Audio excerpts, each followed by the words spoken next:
Olá, meus irmãos, sejam bem-vindos a mais um Palavra Encarnada, nossa meditação diária a partir do Evangelho. E o Evangelho de hoje, segunda-feira, dia 16 de agosto, está em Mateus, capítulo 19, versículos de 16 a 22. Mais uma vez nós nos reunimos em nome do Pai, do Filho e do Espírito Santo. Amém. Vinde, Espírito Santo, vinde por meio da poderosa intercessão do Imaculado Coração de Maria, vossa amadíssima esposa. Vinde, Espírito Santo, vinde por meio da poderosa intercessão do Imaculado Coração de Maria, vossa amadíssima esposa. Vinde, Espírito Santo, vinde por meio da poderosa intercessão do Imaculado Coração de Maria, vossa amadíssima esposa. Diz o Evangelho de hoje. Alguém aproximou-se de Jesus e disse: Mestre, o que devo fazer de bom para possuir a vida eterna? Jesus respondeu: Por que tu me perguntas sobre o que é bom? Um só é o bom. Se tu queres entrar na vida, observa os mandamentos. O homem perguntou: Quais mandamentos? Jesus respondeu: Não matarás, não cometerás adultério, não roubarás, não levantarás falso testemunho, honra teu pai e tua mãe, ama teu próximo como a ti mesmo. O jovem disse a Jesus: Tenho observado todas essas coisas. O que ainda me falta? Jesus respondeu: Se tu queres ser perfeito, vai, vende tudo o que tens, dá o dinheiro aos pobres e terás um tesouro no céu. Depois, vem e segue-me. Quando ouviu isso, o jovem foi embora cheio de tristeza, porque era muito rico. Meus irmãos, nós estamos diante de um dos trechos mais conhecidos do Evangelho, que é a passagem do encontro do jovem rico com Jesus. E, em primeiro lugar, é quase impossível nós esquecermos durante essa oração de hoje e deixarmos de agradecer a Deus. É quase impossível nós esquecermos de agradecer a Deus pelo dom que é a vida dos nossos irmãos da comunidade de vida, que viveram literalmente, radicalmente, o Evangelho de hoje na sua vida. Deixaram tudo e se doaram inteiramente por amor a Deus aos pobres. Vocês, irmãos aí nas casas de acolhida, devem agradecer hoje profundamente a Deus, porque vocês foram amados por meio do despojamento e da oferta de vida de cada um desses irmãos consagrados, de cada um desses irmãos que deixaram tudo para se doar inteiramente a vocês. Eles quiseram abraçar a perfeição, ou seja, a santidade, uma consagração de vida para se assemelharem a Cristo, para serem o Cristo ressuscitado diante do mundo, na presença da humanidade, na presença de vocês. É dia de agradecer a Deus, porque ao contrário do que fez o jovem rico, esses jovens da comunidade vida disseram sim diante de Jesus e por isso não saíram tristes como o jovem rico, mas saíram felizes, com uma perfeita alegria por terem se feito dom por amor a Deus e a vocês, nas casas de acolhimento.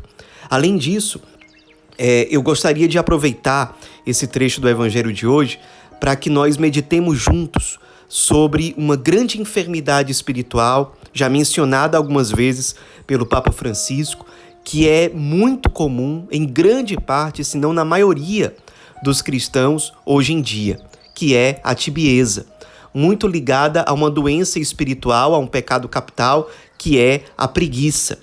A tibieza, ela consiste num estado de mediocridade, de acomodação e de desleixo espiritual diante de Deus. Ou seja, esse jovem rico, ele olhava para a sua vida e dizia: olha, eu já cumpro todos os mandamentos. E quando Jesus propõe a ele algo mais, ele vê que não consegue corresponder e sai, diz o Evangelho, cheio de tristeza. Às vezes a gente entende errado aquele ensinamento que é verdadeiro, que diz que quando nós vamos discernir a vontade de Deus para nós, um dos sinais principais de que aquilo é a vontade de Deus é que nós sentimos uma paz profunda dentro de nós. Às vezes a gente entende isso errado porque a gente acha que essa paz profunda vem logo no momento em que Deus nos faz o chamado, e não é bem assim. Muitas vezes, ou na maioria das vezes, essa paz profunda vem quando nós fazemos um processo de discernimento. Nós escutamos aquele chamado e nós vamos nos abrindo num processo de oração, num processo de meditação, num processo de acompanhamento. Nós nos deixamos acompanhar por uma pessoa mais experiente na caminhada, pela comunidade, pela igreja. Vamos aprofundando a nossa vivência sacramental e depois de um tempo de oração, de meditação, de acompanhamento, nós chegamos ao fim de um discernimento que muitas vezes se mostra para nós como definitivo através de uma paz profunda no nosso coração. Mas muitas vezes, no primeiro momento em que o Senhor nos chama, o nosso impulso é aquele mesmo do jovem rico. É uma certa aversão àquele chamado. Às vezes a gente até pensar que já faz o básico, o necessário, aquilo que deveríamos fazer e não queremos ser incomodados com nada mais.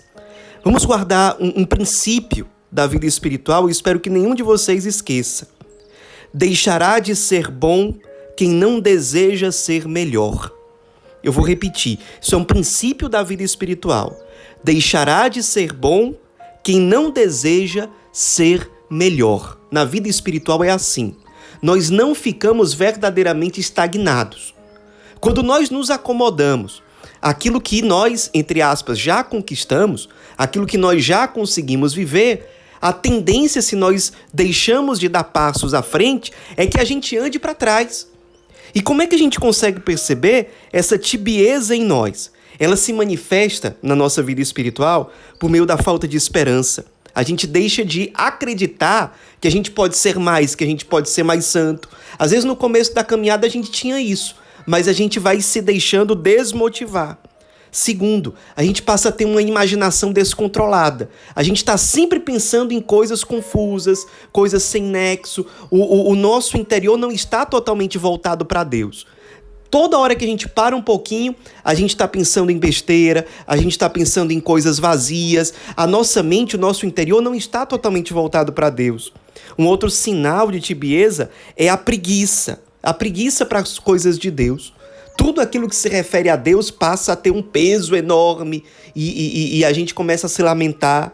Uma outra coisa é a gente se torna rancoroso diante daqueles que lutam para ser mais santos.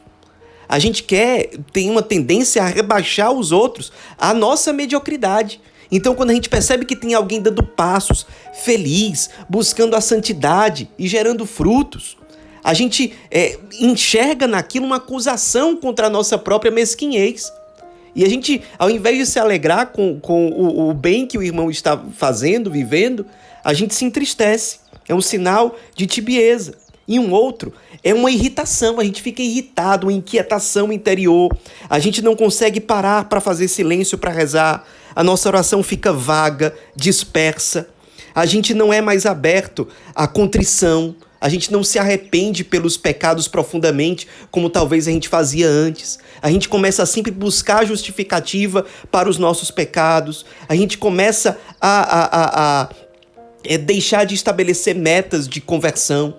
A gente nem gosta de pensar sobre isso. E se Deus, por meio de um irmão, por meio da comunidade, nos convoca a ir mais além, muitas vezes, realmente por amor a nós, o irmão está nos chamando a dar passos, a gente não quer e aí fica com raiva e fica com rancor, não quer ouvir, deixa de lutar por progredir interiormente, progredir na espiritualidade, abandonamos a mortificação, não queremos mortificar aquilo que em nós precisa morrer para que sejamos mais santos. Aí vem aqueles apegos a coisas, pessoas que a gente não quer deixar de lado. A gente fica calculando tudo aquilo que a gente faz para Deus, a gente não tem mais generosidade. Aí eu vou fazer só até aqui. Aí mais do que isso não me peçam. Eu não vou dar. Não, Deus não vai me pedir mais do que isso. A gente começa a se apegar a coisas pequenas. A gente começa a pensar somente em nós mesmos. Isso vai me cansar até que ponto? Isso vai me fazer sair da minha zona de conforto. Mas e as minhas coisas? Mas e a minha família? E o meu tempo? A nossa primeira preocupação passa a ser com o nosso eu. Nós não temos mais espírito de generosidade. E é claro que isso vai gerando uma inquietação a nós. A gente quer toda hora encontrar fugas para essa nossa inquietação interior. Então, a gente quer toda hora coisas que nos divirtam. É uma série, é rede social, celular toda hora, coisas que tirem o nosso foco principal, porque a gente quer realmente se dispersar. A gente não quer olhar para aquilo que nós deveríamos viver com mais intensidade, para ser mais aquilo que nós somos criados para ser. A gente não quer, a gente está apegado na nossa zona de conforto. Existem vários caminhos para que a gente não caia na tibieza, não caia nesse caminho que o jovem rico escolheu para si. Que em vez de dar um passo a mais, ele ficou cheio de tristeza e deixou Jesus. Saiu da presença de Cristo.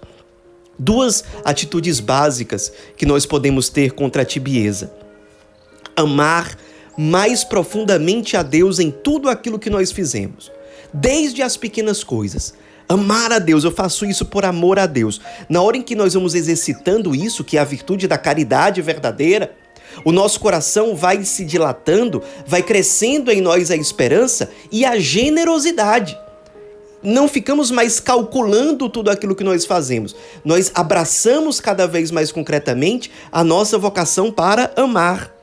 E além disso, um outro passo para lutar contra a tibieza é nós nos desafiarmos. Saber que nós precisamos fazer uma luta contra nós mesmos. Realmente nos mortificar. Naquela hora, é a hora da oração. Naquele momento marcado, é o momento de ir visitar os pobres, de encontrar Jesus nos pobres. E não vou negociar com isso. É uma luta contra si, contra a própria preguiça, contra o próprio torpor. É não se poupar nesse sentido, mas abraçar a lógica do gastar-se. É a generosidade de coração. Queria convidar você a partir da oração de hoje, com a palavra de Deus, abraçarmos a lógica oposta daquela do jovem rico.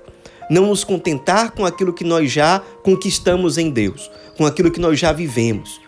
Perceber se não existe tibieza em nós. Reconhecermos que aí existe uma doença. Sim, se nós somos tíbios, nós estamos espiritualmente doentes. E é preciso que o Senhor nos cure, e Ele, para nos curar, precisa que nós estejamos dispostos a dar um passo de lutar contra nós mesmos, contra a nossa própria preguiça, contra a nossa própria mediocridade, crescermos em generosidade, crescermos em amor, nos mortificar, amar a Deus em tudo, transformar tudo em ato de amor, colocando significado em tudo aquilo que nós fazemos para Deus, em tudo aquilo que nós vivemos. Que a Virgem Maria nos ajude a amar, a lutar contra a tibieza. E ao escutarmos o chamado que diz para nós, queres ser perfeito? Deixa tudo e segue-me. Nós estejamos dispostos a diante de Cristo dizer, eu deixo tudo aquilo que for necessário para te seguir, porque verdadeiramente tu és o meu tudo, tu és o meu tesouro, tu és a minha alegria e eu vou contigo.